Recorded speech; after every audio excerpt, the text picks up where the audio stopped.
Alô, alô, pessoal. Eu sou Érico San Juan e este é o Ilustre Podcast. Um podcast com gente muito ilustrada, aqui na TV Metropolitana de Piracicaba. Toda quinta-feira, às 8 horas da noite, às 20 horas, no YouTube da TV Metropolitana de Piracicaba e também no canal do YouTube próprio do Ilustre Podcast. A gente vai fazer aqui um episódio diferentão, como tem sido muitos episódios recentes aqui do nosso podcast. Um podcast à distância, com uma pessoa que está distante fisicamente, mas sempre esteve próxima como amigo da gente, né? Nós vamos conversar aqui com um jornalista, com um escritor, com um conselheiro, por que não? Vocês vão saber o porquê de eu estar qualificando o nosso convidado com esse adjetivo, né? O Patrick Santos. Seja bem-vindo, Patrick Santos.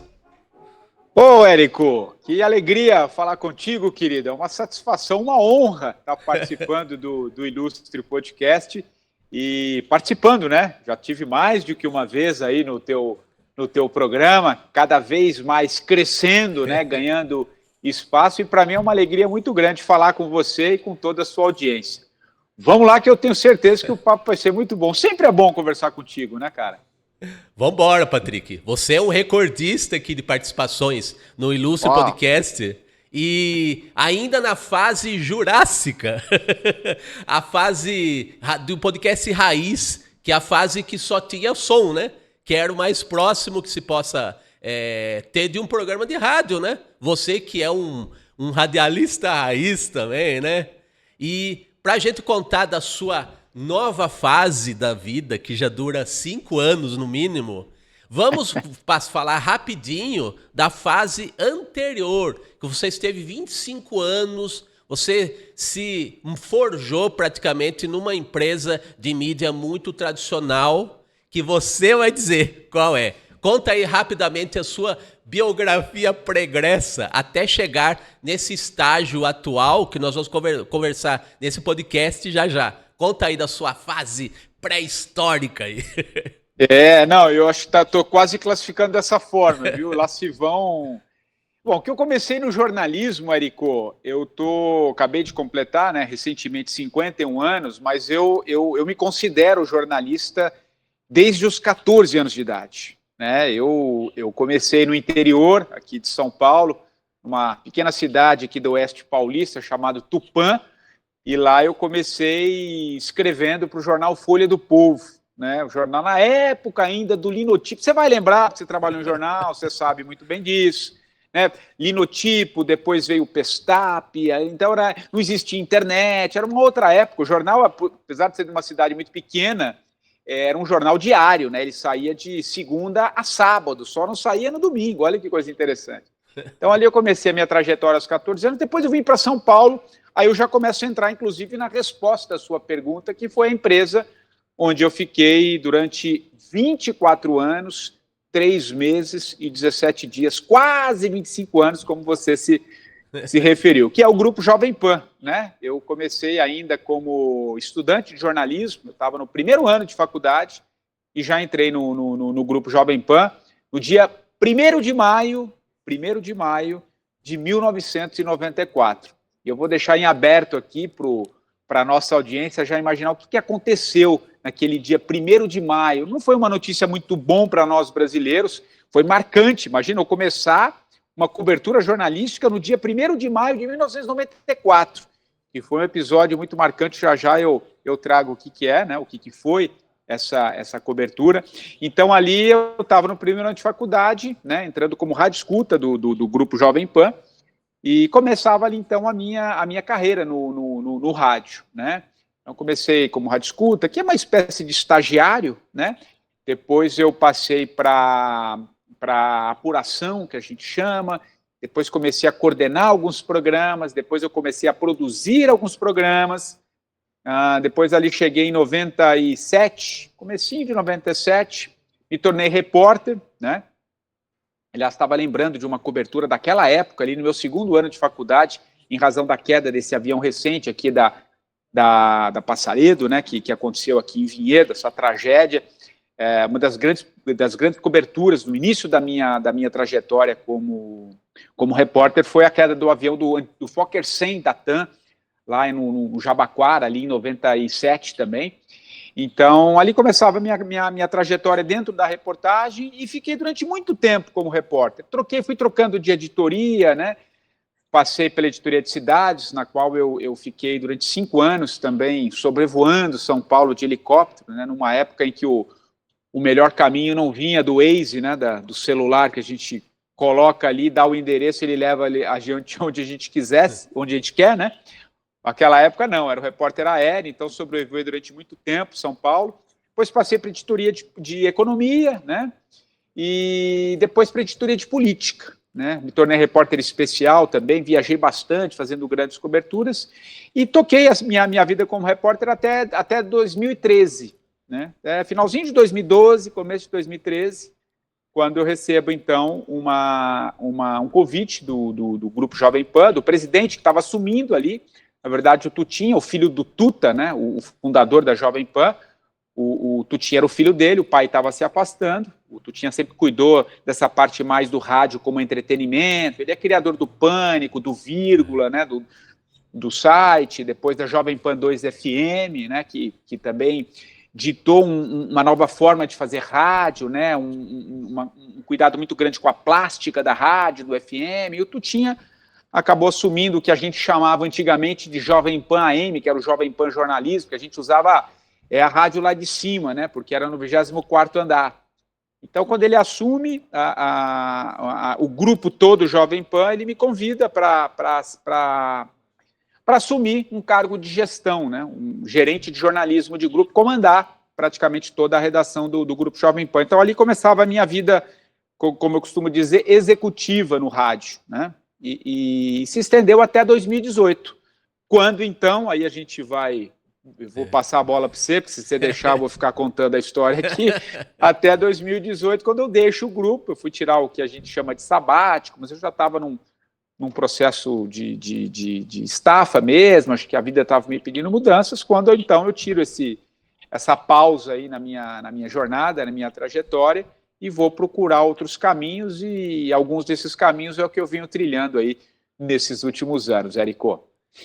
Você vê como é bom, querido e ilustre espectador, entrevistar jornalista. Ele dá o gancho na hora certa. Em cada assunto ele dá o gancho na hora precisa. Ele tem um timing perfeito. O timing do radialista que você foi e é. Muitos anos aí de janela nessa área, né? Eu que estou começando a aprender agora, fico feliz com o seu gancho aí. E 2018 foi um ano decisivo para você, que você fez algo que muita gente te chamou, te rotulou de louco, por que você está fazendo isso? Que foi largar praticamente uma carreira executiva numa empresa de mídia poderosíssima, em ascensão, principalmente depois da internet, mais ainda do que já era, né? Você praticamente largou um caminho que muita gente daria um braço para estar no seu lugar, né? Então, você já comentou brevemente aí do estresse, do que hoje chamam de burnout, né? Que você foi quase acometido disso, né? E essa mudança aí geraria frutos aí que se estendem até hoje. Essa árvore aí deu muitos frutos que até hoje está frondosa essa árvore, né?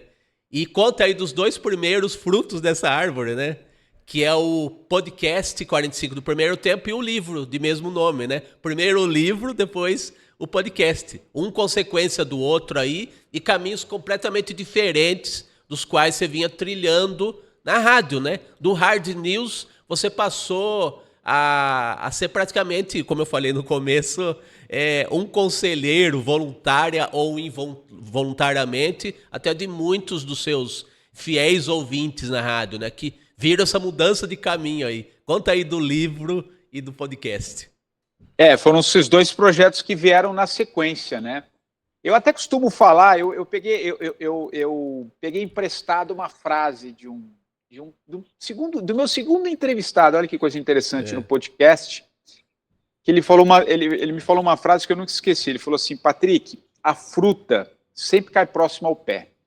Por que ele quis dizer aquilo? Porque eu estava num processo de mudança. Ele falou: olha, algo que você vai fazer daqui para frente é alguma coisa que já está no seu radar. Onde vai a sua atenção normalmente é o caminho que você vai trilhar daquilo que você quer fazer na tua jornada. Porque quando eu dei esse tempo lá em 2018 e tirei esse, que a gente chama de período sabático, eu não tinha a menor ideia do que eu ia fazer. A única coisa que eu sabia é que eu não tocaria a minha jornada do jeito que estava. Eu trabalhava muito, horas e horas a fio, o que foi engrandecedor, porque eu fui conhecer um outro lado da comunicação, esse lado mais executivo, de criar programas, desenvolver programas, gerir uma equipe, né? Imagina uma redação tão forte, né, do veículo de comunicação muito tradicional, que é a Jovem Pan. Na época ainda não era TV, a gente tinha uma forte penetração no YouTube, estava dando os primeiros sinais de que se transformaria numa TV,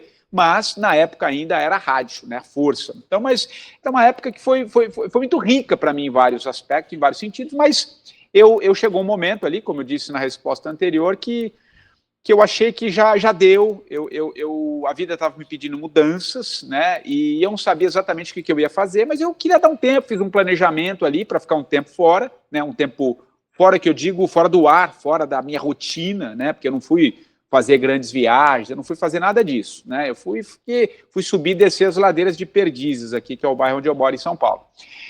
Então, nesse período, então, eu tirei esse sabático, né, fui dar esse tempo, e aí surgiu a ideia, aí começo a responder a tua pergunta, depois de uns 3, 4 meses ali que eu tinha dado esse tempo, né, dei essa desacelerada, surgiu a ideia de... Eu tinha começado um trabalho de mentoria de carreira com uma profissional lá do Sul, e nessa mentoria surgiu a possibilidade de eu escrever um livro, onde eu contasse um pouco a minha história, né, essa minha pausa, tal. E aí surge, então, o 45 do primeiro tempo, porque na época eu estava com 45 anos, né, no intervalo, e esse livro eu passo por ele, né, eu passo pelas minhas histórias, ele serviu um pouco para retratar o que tinha sido a minha jornada profissional, mas trago também alguns conceitos de memória, né, algumas coisas da minha própria história, o meu próprio processo de desenvolvimento, e esse livro foi bem. Eu acho que ele também ganhou um impulso muito grande, porque eu tive a honra e a satisfação de ter um ilustrador da grandiosa cidade que eu adoro, que é Piracicaba, meu amigo Érico San Juan, que fez as ilustrações desse livro, captou a essência, digamos assim, né, daqueles 13 capítulos do livro, e foi um trabalho muito legal que a gente fez. Então eu trouxe ao mundo, o 45 do primeiro tempo, que foi esse projeto que, como eu ainda tinha o que a gente chama de uma certa esteira ali da trajetória que eu havia feito na PAN, teve um relativo sucesso, né? Apareceu, inclusive, na semana de lançamento. Você esteve aqui em São Paulo comigo, né? No lançamento, por razões óbvias. A gente teve na lista dos mais vendidos da Publish News, né? Não é pouca coisa, né? A gente teve foi uma semana, mas foi uma semana em que o 45, na categoria ali de desenvolvimento humano, esteve entre os livros mais vendidos do Brasil, né?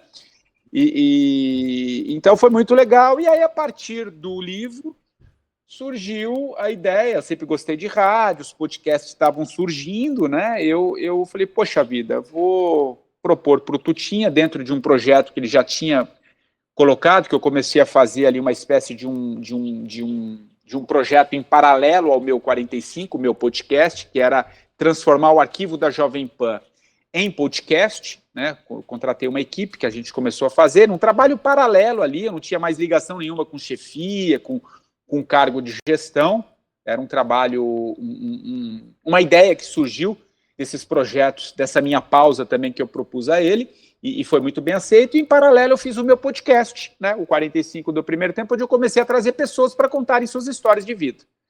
Aparentemente, inicialmente, era isso que eu fazia. Trazia pessoas para contarem suas histórias de vida, de transformação, enfim, de reposicionamento de carreira, né, transição de carreira em vários aspectos. E veio super bem até a pandemia. Aí veio uma pandemia no meio do caminho, aquele projeto que eu tinha de de transformar o Arquivo da Pan em podcast acabou não dando certo, o projeto teve que parar, né, em razão de tudo aquilo que aconteceu com a pandemia, mas eu mantive o podcast, continuei mantendo o podcast, depois eu comecei a fazer à distância, lancei um documentário, onde eu trago um pouco essa essência do que tinham sido algumas dessas entrevistas, e aí surgiram, então, estes 2 primeiros projetos dessa minha pós-parada, né, dessa minha pausa que eu fiz ali em agosto de 2018. Depois aí, como eu disse, já dei uma pincelada aí, que veio o documentário, depois eu acabei montando uma empresa com sócio, entrando no mundo corporativo, e desenvolvemos algumas mentorias, e agora estou num outro projeto, né? Cada hora é uma coisa aí, mas está caminhando bem, cada hora é uma coisa no bom sentido, né? A vida, eu costumo dizer, e você sabe disso, a gente está sempre se falando, a vida é movimento, né? Então, estou num outro movimento aí da minha jornada, meu caro. E o seu movimento aqui na entrevista tá rapidão, Patrick. Você viu, né? Você me interrompe aí, Érico. Você sabe que aqui... Abrir o microfone, eu estou falando, né? É o seguinte, eu queria que a gente se detivesse, vamos parar um pouquinho aqui, dar uma pausa, não por acaso é um gancho aí para os nomes do seu documentário, né? Que é a pausa que o mundo foi obrigado a fazer no tempo da pandemia. E esse projeto já é uma consequência, esse documentário que você fez em parceria com a Panflix, já é um resultado também das entrevistas que você fez na sua nova fase pós-Jovem Pan, do podcast, né? Você aproveitou muito, você começou, como você disse, você mudou um pouco o foco do podcast por conta da pandemia, e o documentário Pausa já é um reflexo dessa fase conturbada que a gente viveu, né?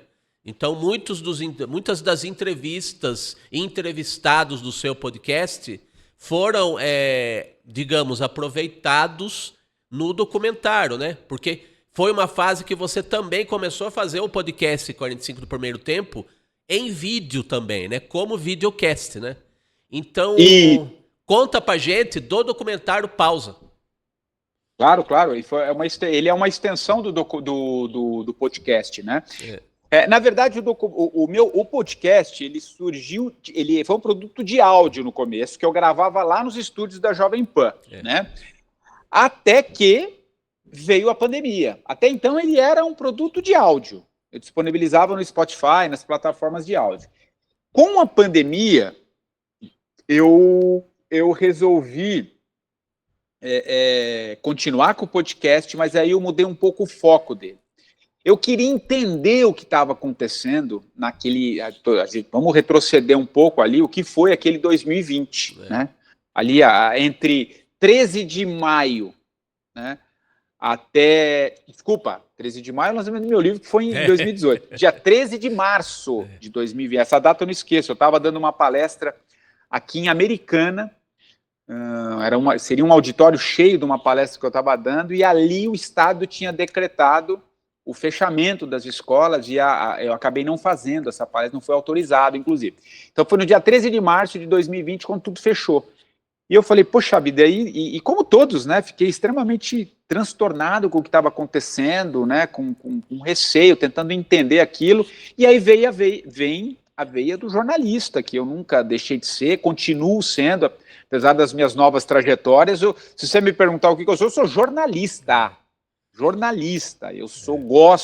Eu amo o que eu faço, amo a comunicação, continuo jornalista. E ali me veio um pouco, eu estava um pouco afastado, né, do hard news, como você descreveu, mas eu queria entender o que estava acontecendo e propus para casa uma outra forma. Em vez, a Jovem Pan, no dia a dia, já estava fazendo as coberturas que envolviam governos, economia, prestação de serviço, tudo aquilo que envolvia, né, o que a gente estava vivendo, como grande novidade, né? Novidade no sentido de muita preocupação, mas como uma prestação de serviço do que a gente estava atravessando.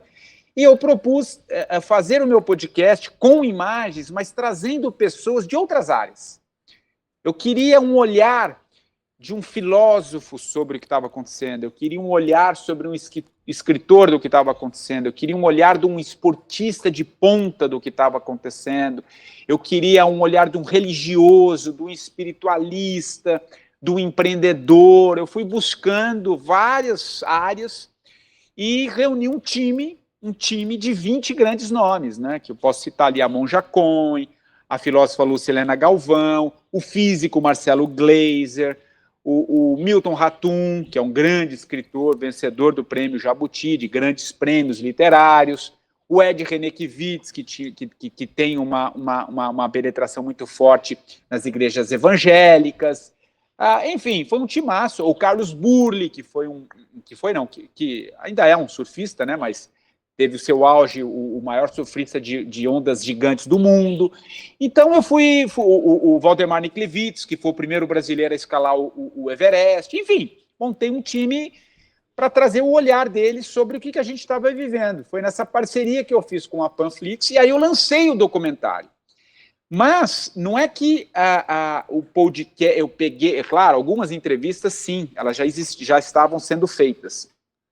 Mas quando surgiu a ideia de fazer o documentário, eu estabeleci alguns nomes já pensando no documentário, né, já pensando na estrutura do documentário, que eu acabei lançando um ano depois, e hoje ele está disponível de forma gratuita no YouTube, né? Tem lá mais de 1.000 visualizações. E eu só interromper aqui que meu telefone acabou tocando. Então, aí eu desenvolvi esse documentário, que para mim foi uma grande experiência, porque eu costumo dizer, viu, Érico, que eu mesmo produzi, eu mesmo roteirizei, e aí sim, com uma equipe da Drover, que é uma produtora aqui do interior de São Paulo, a gente desenvolveu todo esse projeto e entregamos um vídeo, né, de 45 minutos, um documentário de 45 minutos, a qual eu considero um dos meus grandes trabalhos, assim, porque foi um documentário que mexeu com muita gente, sabe? A gente trouxe um olhar ali muito interessante sobre a vida, sobre o que de fato vale a pena, refletindo um pouco sobre a questão da finitude, sobre propósito e uma série de assuntos. Então foi uma imersão que eu fiz nesse mundo do audiovisual, né? E aí foi muito legal, teve um ótimo desenvolvimento também o documentário. E eu posso dizer, Patrick, que o documentário, nessa fase aí da pandemia e tudo, eu imagino que tenha sido... todo mundo, de alguma forma, parou para pensar na vida, forçadamente até, né? Muita gente... Você tinha tido a mudança de vida por meio da sua saída na rádio, isso gerou um livro, né? 45 do primeiro tempo. Depois você fez um podcast já nesse espírito aí de ajudar as pessoas a mudarem de vida, né? Aí nós tivemos essa mudança de vida que ninguém esquece, a vida da humanidade praticamente, né? Com a pandemia, e você fez o documentário. E você seguiu nessa pegada reflexiva, né? Que eu imagino que tem muito a ver com o que você verdadeiramente gosta, pelo menos acho que a sua paixão primeira, assim, é a literatura, né? Muitos jornalistas seguem, pelo menos seguiam, né, em gerações anteriores, esse caminho do jornalismo, porque viam nisso um caminho para, de repente, chegar na estrada da literatura, né? E você começou a ser um cronista de uma revista que você tinha muito apreço, era um leitor fiel, que é a revista Vida Simples, né? E você fez reflexões belíssimas, aí você ainda é colaborador da revista, né? Então conta dessa sua experiência da fase de cara que reflete sobre a vida, o mundo, e ter um veículo prestigiado para, digamos, desaguar esses pensamentos, né? Que é a revista Vida Simples. De leitor você passou a colaborador, né? Conta dessa experiência com a revista. Hoje eu sou um colunista lá de Vida Simples. Hoje eu digo já faz uns... Olha, acho que está perto aí de 4 anos quase, viu, Érico? De colunista da revista Vida Simples. Sim, eu sempre fui leitor da Vida Simples. E quando surgiu a possibilidade de me tornar um colunista, não pensei 2 vezes. E eu já estava, né, nesse processo. Eu sempre gostei muito de escrever. Sempre gostei de ler e de escrever, né? Isso é do jornalista mesmo, né? Mas, claro, eu acabei trilhando uma carreira no rádio, né? No rádio. Não que no rádio a gente não escreva, a gente escreve também. As pessoas acham que o rádio você só abre o microfone e sai falando. Não, você escreve também, né? É um outro tipo de linguagem, uma linguagem mais direta, mas você escreve. Mas eu sempre tive uma paixão pela escrita, né? Sempre gostei muito. Eu acabei fazendo uma pós-graduação que hoje nem existe. Isso é só para os românticos, tá? E como eu sei que você é um romântico, a sua audiência é romântica também, né? Também. Eu fiz uma pós-graduação que hoje não existe mais, como eu disse, muito romântica. Eu fiz pós em jornalismo literário, na saudosa ABJL, Associação Brasileira de Jornalismo Literário. Foi um ano incrível, fiz ali. Aliás, olha que gozado, eu estou falando contigo, porque como eu faço o lançamento agora no dia 9, e eu quero reunir uma turma muito legal, 4 ex-alunos da BJL já confirmaram presença lá, vão estar no lançamento também. E a gente foi um ano muito, muito incrível, assim, de descobrimento de um outro olhar sobre o jornalismo. Ainda mais eu que trabalhei sempre com hard news, né? Você trazer a notícia de uma forma mais humana, foi muito legal essa pós-graduação, que tem a ver com a tua pergunta, né? Sobre a escrita, né? Então, foi ali um momento em que eu comecei a desenvolver mais o meu texto, comecei a trazer o personagem para um outro olhar, né? Não só os fatos em si, mas o que a pessoa, quem que é aquela pessoa que está sendo reportada, né? O que é aquele fato em si, quem são as pessoas por trás daquilo, né? Então, sim, e acabei enveredando um pouco nessa área, e quando surgiu a ideia de Vida Simples, né, de ser colunista, isso só potencializou, né, a ideia de escrever mesmo, e algumas dessas colunas da Vida Simples, não exatamente do jeito que elas estavam ali, no portal e na revista, mas muitas delas estão no meu novo livro, que é o Medianeira, que a gente vai falar daqui a pouquinho, que eu trago também uma espécie de um compilado de alguns temas que eu tratei ali na Vida Simples, que era um pouco essa pegada mais de um cronista, né? Você usa essa expressão, eu gosto muito disso, né? De um olhar sobre os fatos, trazer um pouco, me inserir um pouco naquilo que eu estou falando, mas sempre com um viés não muito conclusivo, né? Eu acho que esses anos aí que eu estou um pouco fora do dia a dia, né? Do jornalismo, me levaram a observar a vida por um outro aspecto, né? Não estou dizendo que a gente não precisa se posicionar, mostrar alguns caminhos, mas eu sempre tomo um pouco de cuidado com muitas certezas, né? Eu sempre procuro olhar as coisas por algumas perspectivas, né? Eu não gosto muito, não é isso ou aquilo, né? Eu gosto de olhar um pouco as coisas, e isso aparece muito na minha escrita, no meu processo criativo também, de não fechar ângulo, sabe? E é isso aqui. Não, eu gosto de ampliar, de dar um zoom out nas coisas e tentar trazer outros elementos que muitas vezes a gente não está vendo, né, trazer o leitor para uma reflexão que está um pouco fora do mainstream ali, né, aquela coisa, ou é esse ou é aquele. Então, isso também perpassa um pouco pela minha escrita, né, e venho exercendo isso nos últimos anos, e em especial agora, nesse meu último projeto com Medianeira. Muito bom. Patrick, eu admiro esse seu caminho desses últimos anos, né, pós-Jovem Pan, porque você se tornou uma espécie de guru da incerteza. Ninguém pode te acusar de nada assim. Eu segui seu conselho e não deu certo, a culpa é sua.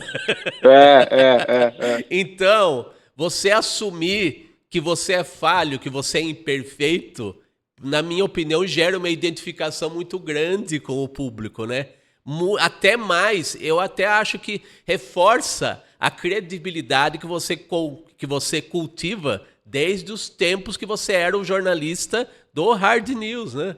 Então, e pós-pandemia, as certezas se desmancharam, né, para todo mundo, né? Então eu acredito que isso torne você muito mais, não que não seja, mas humanizado, sabe? Muito mais o que as pessoas esperam de um jornalista, esse ser com certezas às vezes inabaláveis. E muitas vezes, muitos dos jornalistas querem que essas certezas sejam incontestáveis, sabe?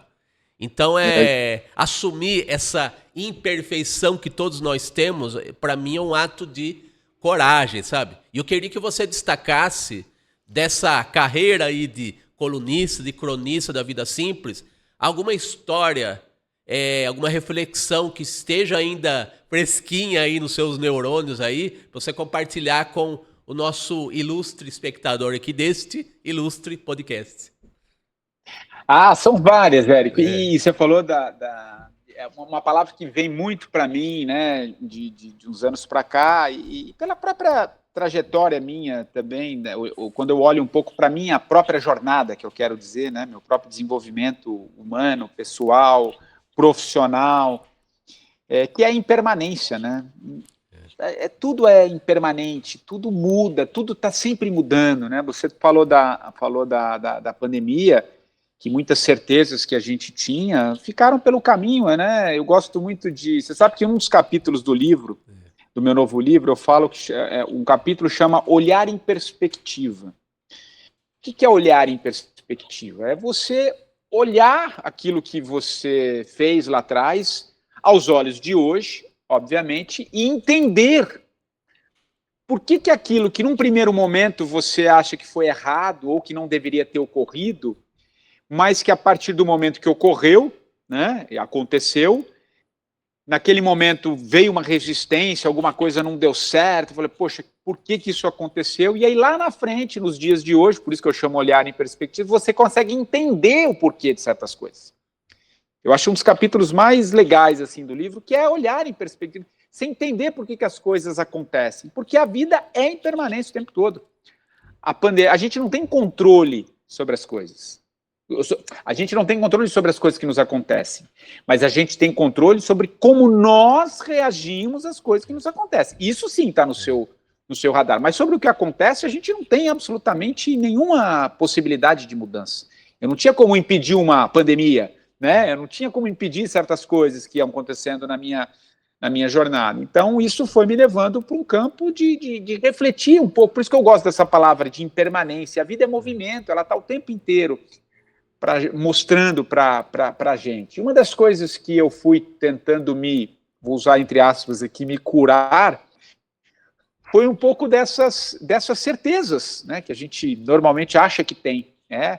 Na pandemia, e essa é uma das críticas que eu faço muito ao jornalismo, e você me acompanha já há um bom tempo, você sabe que eu estou um pouco sentido com tudo que vem acontecendo nas comunicações, porque tinha muita certeza ali que tem que ser desse jeito e aquele, e o tempo está mostrando, por isso que eu falo olhar em perspectiva, está mostrando que muitas das coisas não eram aquilo, né? Não eram do jeito que se desenhou, né? Então, isso eu trago um pouco como reflexão, né? Porque a gente age, claro, conforme aquilo que está acontecendo naquele momento da vida. Né? E tá tudo certo você não gostar de alguma coisa que aconteceu, mas quando eu olho para a minha vida, eu vejo que aquilo que eu achei muito ruim no primeiro momento foi o que me deu o direcionamento para fazer o que eu faço hoje. Nada é por acaso, nada é por acaso. Outra frase que eu gosto, nada é por acaso, não tem acaso na vida, tem movimento. Você vai para casa e você está querendo ir para lá, mas para você ir em linha reta aqui, você precisou dar uma longa volta, sair até você achar o caminho. Então, no livro eu trago, né, como eu te disse, desse capítulo de permanência, trago algumas histórias também da minha jornada, né, tem um reencontro com o meu pai, tem um caminho, mas talvez essa história é legal compartilhar com a tua audiência, e foi baseado num artigo que eu escrevi Vida Simples, né, que foi um dos artigos mais lidos na Vida Simples, que eu conto sobre a história da minha avó. O título era algo assim, Érico, minha avó jamais salvaria a Amazônia. Então tem um fundo aí, né? Tem um fundo, como assim? Não salvaria a Amazônia, essa entidade, essa coisa, esse pulmão verde da humanidade e tal. E causa uma impressão ali na hora que a pessoa é chamada pelo título, porque eu acho que eu desconstruo nesse texto, e que ele está no livro de uma forma um pouco mais ampla, porque aí eu me debrucei mais sobre essa questão, que é um pouco essa síndrome que a gente vive hoje, né? Todo mundo tem solução para tudo. Todo mundo acha que tem, não, é desse jeito, é daquele jeito. E eu acho que a grande mudança, ela está dentro de si. Ela tá dentro da gente como essência, né? Para não perder o fio aqui. Quando eu falo um pouco do jornalismo e que eu vou tentar ler, já volto para a história da minha avó e a história do artigo. Vai ficar um pouco longa a resposta, mas acho que complementa a tua pergunta. Quem tá por trás daquela reportagem que está dizendo aquilo, sabe? Quem é o ser humano? Quem é a pessoa que está fazendo aquilo?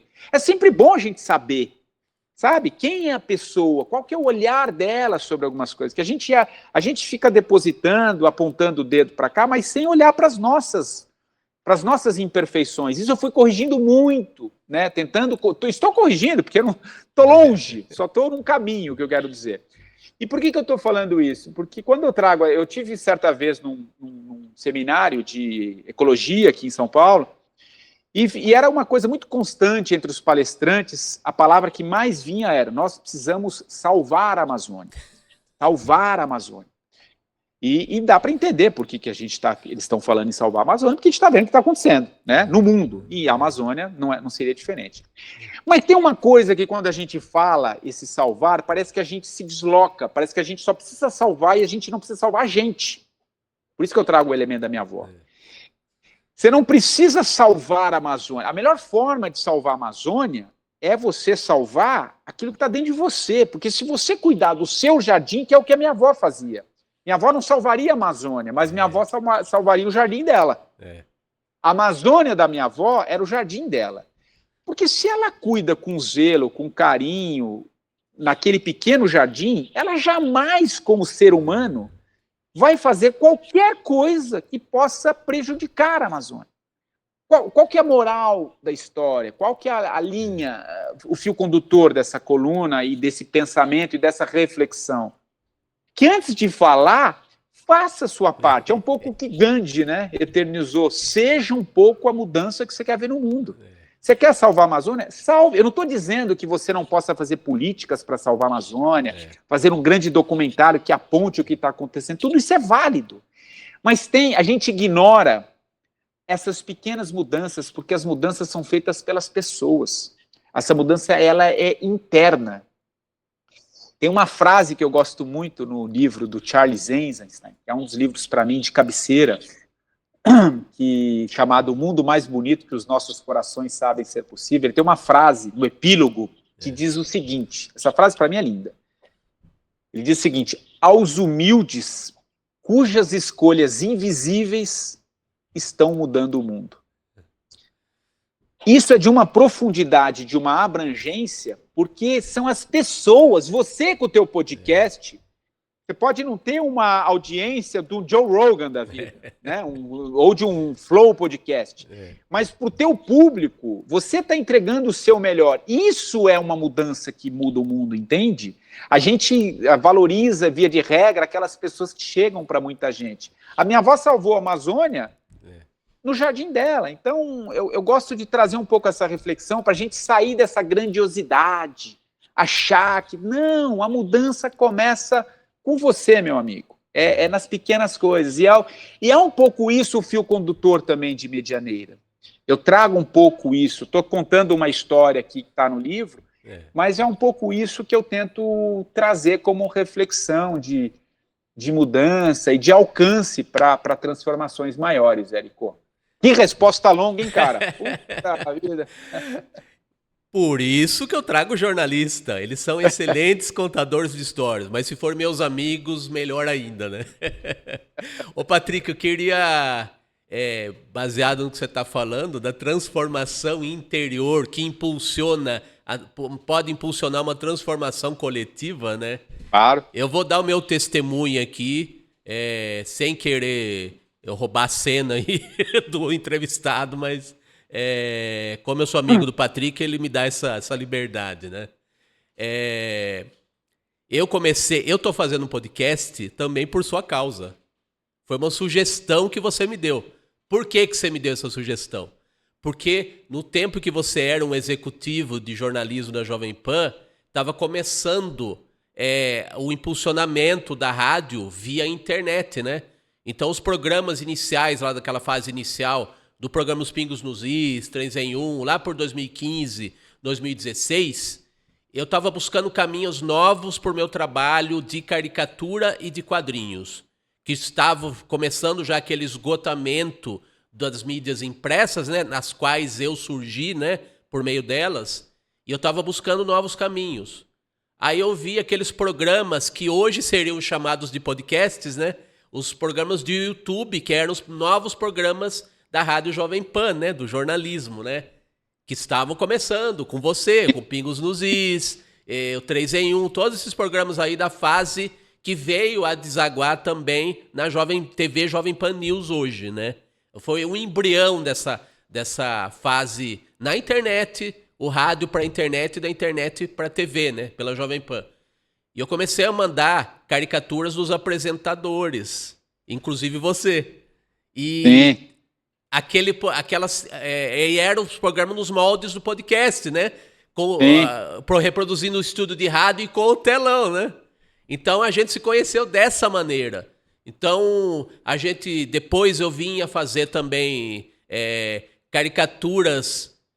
Primeiro o livro, né? Você já tinha saído da rádio, ilustrei o livro 45 do primeiro tempo. Depois você fez o podcast derivado do livro e eu ilustrei, fiz caricaturas dos seus entrevistados dos 75 primeiros episódios do seu podcast. Uau. Aí você me deu a oportunidade também de participar do programa Conversa na Pan aos sábados, com o conteúdo do podcast. Você fechava o programa com as minhas caricaturas dos entrevistados, né? Então você me deu muita oportunidade também, né? E aí por fim, você me sugeriu de fazer um podcast. Comecei 67 episódios em podcast raiz, o formato raiz de podcast, em áudio, né? E por fim estamos aqui há um ano na TV Metropolitana de Piracicaba por meio da generosidade do Danilo Teles, o nosso CEO aqui. Então, esse também longo depoimento pessoal aqui. Então foi uma transformação que você também fez na minha vida e só posso te agradecer por isso, né? Pô, maravilhoso. Isso aí. Esse é o tipo de coisa que não tem preço e acho que na verdade é isso que vale a pena, sabe? Eu sou assim com outras pessoas que também vão apontando os meus caminhos, a gente vai. Eu sempre fui muito, pelo menos de uns anos para cá em especial, vai, Érico? De tentar também criar uma egrégora, acho que criar uma boa egrégora assim, de pessoas que eu vejo que tem potencial. Primeiro, você gosta do que faz, isso já é, como diz aquele um princípio filosófico, né? O primeiro passo já é metade do caminho. Você saber fazer, gostar do que faz, já é metade do caminho. Você sempre me chamou a atenção o empenho que você tem naquilo que você faz, você não tem dúvida do que você faz, você gosta do que você faz, você se envolve, né? Você é um ilustrador, né? Você gosta da comunicação, você gosta de rádio, então por que não aliar? É da cidade, uma cidade que pulsa, né, criatividade, humor, tudo isso, né?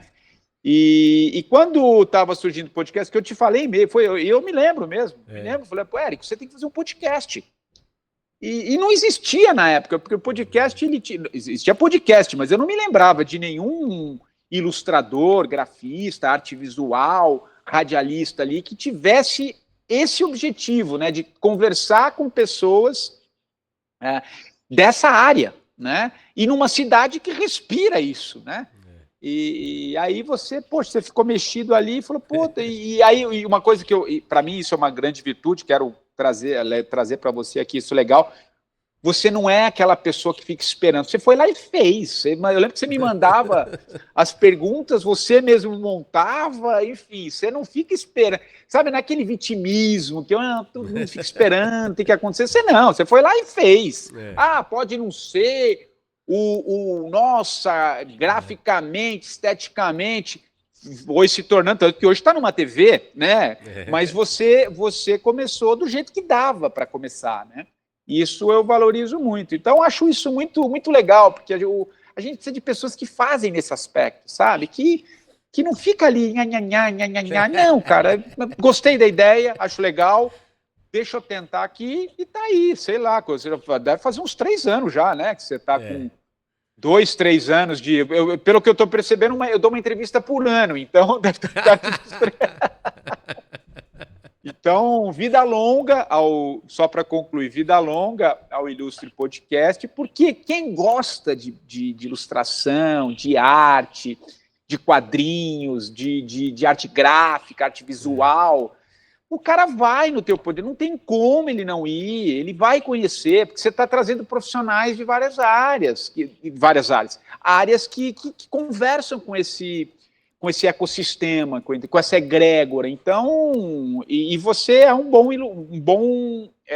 entrevistador, um cara simpático, carismático, então isso ajuda e depois você me dá aí a contribuição financeira. Estou brincando aqui, porque eu já enchi a tua bola aqui, mas você sabe muito bem que eu encho a tua bola com carinho, assim. Tenho um carinho muito grande por você, viu, Érico? A recíproca é verdadeira, Patrick Santos. Eu vou até citar uma frase aqui que eu não me lembro agora. Quem citou, talvez seja Lair Ribeiro, sei lá. Mas é muito boa, é muito boa. É assim, a gente não tem que fazer o que gosta, a gente tem que gostar do que faz. É isso aí, muito bom. Então é muito isso. Então, bom, terminada essa sessão de rasgação de seda, né? E de ambas as partes. De ambas as partes. Vamos finalmente falar do seu novo rebento aí, do seu novo fruto, o Medianeira. Para começar, conta da origem desse nome, que é muito bonito esse nome. Então, aí a gente vai entrar, você fala assim, mas por que Medianeira? Eu vou ser bem direto para você.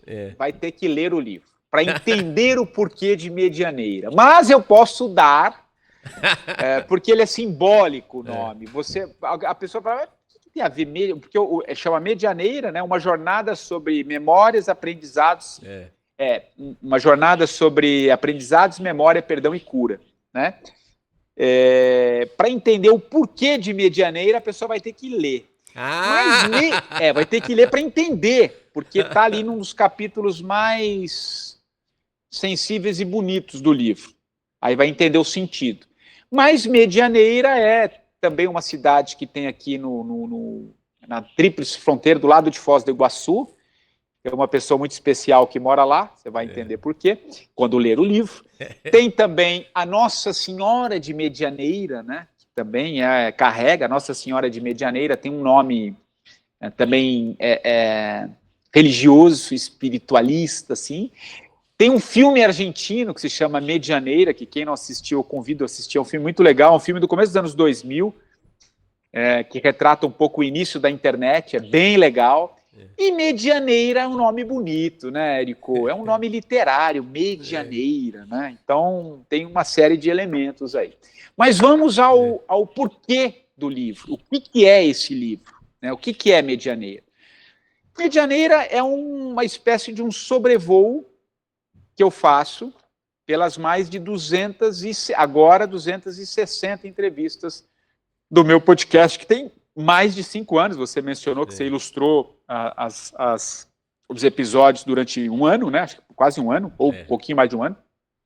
E é um sobrevoo que eu faço sobre essas entrevistas, mas não é um livro sobre as entrevistas e nem sobre os entrevistados. É como essas entrevistas, de alguma maneira, me ajudaram a trazer um outro olhar sobre a minha vida e trazer novas perspectivas para mim de alguns assuntos que sempre foram caros para mim. Então, eu nessas 260 entrevistas, entendeu? Como que isso foi costurando o meu olhar. E é curioso que, assim como o 45, na qual você foi ilustrador, também em Medianeira são 13 capítulos, né? 13 capítulos que eu faço recortes de algumas temáticas. Te falei há pouco de um deles, que chama Olhar em Perspectiva, mas tem um que eu falo sobre a morte, outro que eu falo sobre propósito, sobre perdão, sobre cura, né? Então tem uma série de assuntos assim que tem um pouco esse meu olhar sobre alguns assuntos, mas sempre costurando com algo que eu ouvi no podcast. Então é uma espécie de uma curadoria, mas ele não é necessariamente um livro sobre o podcast nem sobre os entrevistados, mas como essas entrevistas me ajudaram a ampliar esse olhar. Tem um capítulo também muito legal que eu falo sobre uma experiência que eu tive final do ano passado, que eu fui para Machu Picchu, né? Na verdade, eu fiz a chamada Trilha Inca. Eu fiquei 4 dias dormindo em barraca, fazendo uma trilha linda, maravilhosa, mas extremamente desafiadora, que foi lá no Vale Sagrado, 4 dias, eu e André, minha esposa. E eu conto como é que foi essa minha experiência lá, desembocando, né, no último dia, de frente para Machu Picchu, ali na Porta do Sol, né, chegando, esse processo, como é que foi essa vivência. Eu fiz é uma espécie de um ensaio que eu fiz. Então, é um livro que passa por esses caminhos. Ele é um livro que ele vem do podcast, mas ele não é um livro sobre o podcast, é um livro sobre como essas entrevistas, de alguma maneira, me ampliaram o olhar. Eu gostei bastante, estou lançando ele pela Vidaria, com a minha marca, o 45 do Primeiro Tempo, porque está nascendo aí em breve, a gente vai ter novidade também, um projeto de estender para outros livros, via editora e via outros caminhos também que estão vindo, mas isso é um projeto que está sendo construído. Então, dia 9 de 9, um número cabalístico, olha aí, número cabalístico, eu faço o lançamento aqui em São Paulo. Quem quiser conhecer o Érico, ele estará lá comigo no lançamento. Então, ele nem ouse em não vir, né? A chamada é ao vivo aqui, né? Então vai ser muito legal e vai ser muito bom, porque muitos dos entrevistados já confirmaram presença. Vai ser uma noite bem legal. Não farei em livraria, não farei. Pela primeira vez eu vou fazer num espaço que é um café, mas é um café-restaurante muito gostoso, assim, um espaço não é tão grande, mas também não é tão pequeno, sabe? Você está ali no meio do caminho, um lugar aconchegante para receber os amigos, jornalistas, escritores, podcasters, ilustradores, ouvintes, enfim. Vai ser uma noite muito agradável aqui em São Paulo e eu estendo o convite aqui à audiência também do Ilustre Podcast. Legal. E você falou há pouco, né, que eu era um bom entrevistador, né? Só que eu não consegui ter a capacidade de arrancar de você mais spoilers da nova obra, né? Do Medianeira, né? Você é um cara que está escondendo o jogo, de certa maneira, né? Eu quero que você leia o livro. Eu quero que você leia o livro para entender por que Medianeira. Senão eu vou quebrar uma das vertentes aqui do que é uma obra literária, né? Mas olha, eu vou te falar, viu, Érico? Você arrancou várias coisas aí do livro. Eu te contei a história da minha avó, esse olhar em perspectiva, essa viagem que eu fiz para Machu Picchu. O livro tá... Sabe quando você faz uma arte, uma ilustração, ou participa de um projeto, você fala assim, uau, eu gostei disso aqui? Eu gostei de Medianeira, gostei do resultado. Não que eu não tenha gostado do 45, adorei, claro, mas eu sinto que esse é um livro mais maduro. Ele está um livro mais maduro. Então, isso também se reflete nessa obra. O interessante, né? Você acabou de demonstrar uma faceta do artista, vou te chamar de artista, tá? Que você é o artista da palavra aí, né? O artista sempre... prefere a obra mais recente, né? E aí o que acontece? Só que tudo são tijolinhos aí da mesma construção, né? Então, evidentemente que você preza todos os passos que você deu, todos os tijolos aí que você foi assentando na argamassa da sua existência. Ó, que coisa bonita, né? É um poeta também, é um ilustrador, um poeta, um designer. Metido eu sou, pode ter certeza. Tem que ser, tem que ser. Tem que ser. Ô, Patrick, é o seguinte, para fechar, eu vou fazer uma pergunta. Claro que a gente vai dar o serviço, você já falou do lançamento, do medianeiro e tudo, né? Mas eu queria fechar com uma pergunta que introduziu as nossas conversas anteriores no nosso ilustre podcast, na fase de áudio, né? Na fase raiz, né? Eu começava as entrevistas com essa pergunta. Agora eu vou terminar com a pergunta que você gosta muito. O que você está lendo atualmente? Uau! Essa é... Puxa vida. Vou te falar, e você tem percebido que a gente sempre está trocando conversas, né, Érico? Eu tô numa fase, assim, de muito trabalho. Minha vida tá uma loucura, Então, eu não tenho conseguido dedicar o que merece a leitura, porque você sabe, eu trabalho aqui no meu escritório, minha mesa hoje eu estou gravando do outro lado aqui, mas na minha frente eu tenho muitos livros aqui, a minha estante com muitos livros, e tem muitas coisas que eu quero ler, porque eu estou sempre comprando, né? Estou sempre comprando livro. Mas eu não estou lendo efetivamente nenhum livro nestes últimos meses. Estou sendo bem sincero para ti. Mas você está me fazendo uma pergunta que eu não tenho como deixar sem resposta, né? E eu vou ler, e acho que tem a ver com literatura, porque ele está aqui na minha mesa, porque eu tenho lido ele não de forma extensa, linear, mas ele está sendo muito útil para mim nesse momento da minha vida, porque ele está sendo um fio condutor para alguns projetos que eu venho tocando, e vai servir, nessa dica que eu vou dar aqui para a sua audiência, para quem gosta de escrever, porque ele é a base, pelo menos para mim, a base para a escrita, para a construção de uma narrativa, para um fio condutor e para toda uma jornada para quem gosta de escrever, que é esse livro aqui, do Christopher Vogler, A Jornada do Escritor. Eu vou tentar colocar aqui, não sei se a turma aí consegue captar, que está aqui, As Estruturas Míticas para os Escritores. O que o Christopher faz? Ele baseia... ele cria todo um manual, todo um livro sobre como você cria uma história com todos os seus dramas, e é baseado na obra mitológica, né, de Joseph Campbell, do Poder do Mito, né, como os mitos operam na nossa vida e como que a gente trabalha com eles nas histórias comuns. Então, esse livro ele é fantástico assim, para quem gosta de escrever.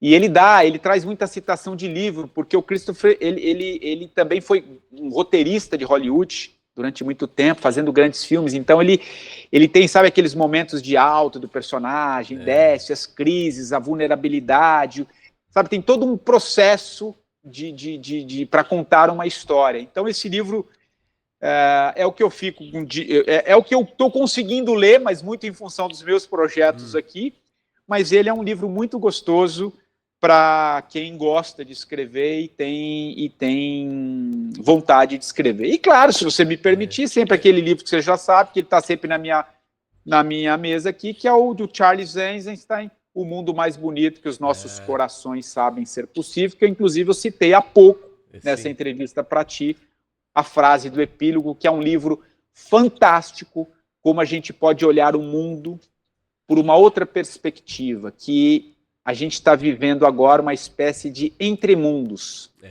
Tem um mundo novo nascendo e tem um mundo velho ruindo. Nós estamos agora entre esses dois mundos.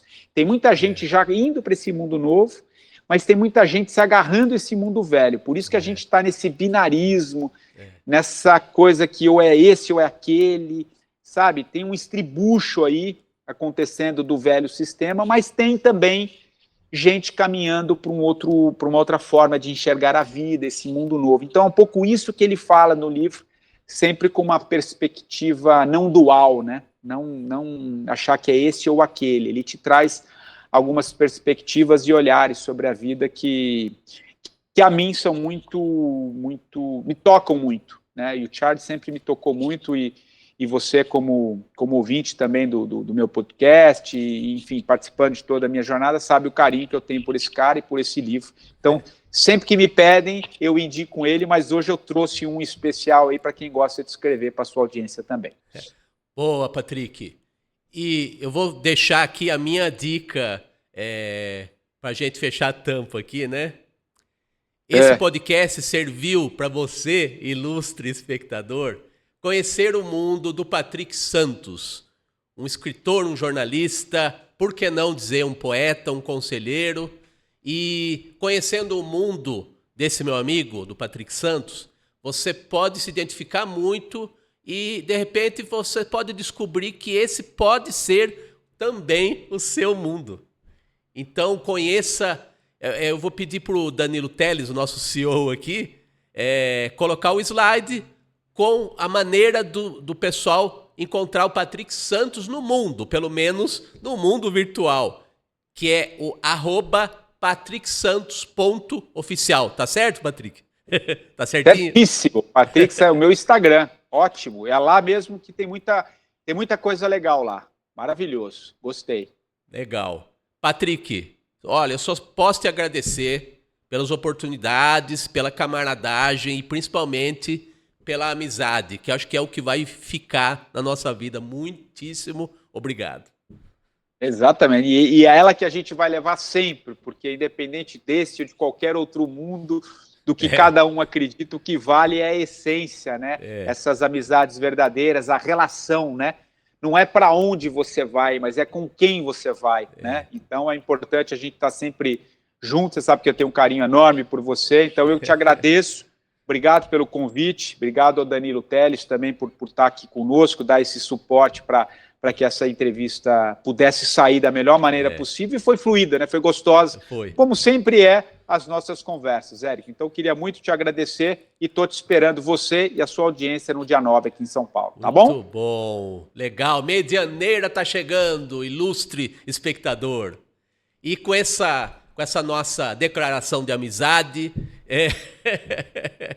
nós aqui damos o ponto final nessa edição, nesse episódio do Ilustre Podcast, que você pode conferir toda quinta-feira no canal do YouTube da TV Metropolitana de Piracicaba, toda quinta às 8 da noite, no canal da TV Metropolitana de Piracicaba ou no canal próprio do Ilustre Podcast. Semana que vem estamos de volta com mais entrevistas, mais conversas bacanas como essa aqui e principalmente mais gente ilustre, né? Para você conhecer, reconhecer e aprender também, se divertir, tudo isso e muito mais. Um grande abraço, ilustre espectador, ilustre e respeitável público. Até quinta que vem. Tchau, tchau.